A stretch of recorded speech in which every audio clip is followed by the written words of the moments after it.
മിസ്വാക്ക് ചെയ്തുകൊണ്ടുള്ള 2 റക്അത്ത് നിസ്കാരം മിസ്വാക്ക് ചെയ്യാതെയുള്ള 70 റക്അത്തിനേക്കാൾ പുണ്യമുണ്ട്.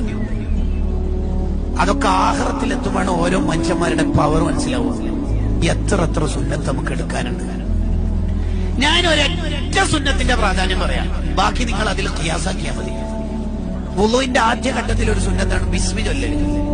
ബിസ്മി ചൊല്ലാതെ വുളു കൊടുക്കണതും ബിസ്മി ചൊല്ലിയിട്ട് വുളു കൊടുക്കുന്നതും തമ്മിലുള്ള ഡിഫറൻസ് എന്താ? ബിസ്മി ചൊല്ലാതെ ഒരാൾ വുളു കൊടുത്താൽ വുളു സ്വയ്യാവോ? സ്വയ്യാവൊക്കെ ചെയ്യും. പക്ഷേ ബിസ്മി ചൊല്ലാതെ വുളു കൊടുത്താൽ വെള്ളം ഏതൊക്കെ അവയവങ്ങളിൽ എത്തിയിട്ടുണ്ടോ ആ അവയവങ്ങളുടെ ഒക്കെ ദോഷം പൊറുക്കും.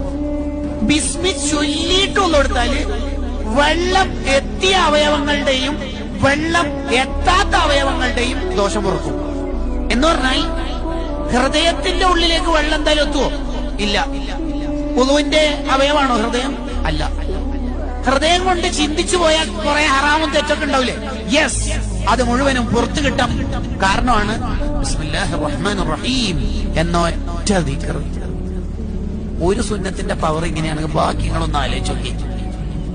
ഇങ്ങനത്തെ 100 കണക്കിന് സുന്നത്തുകൾ മേളിച്ച ഒരു ഇബാദത്താണ് വുളു.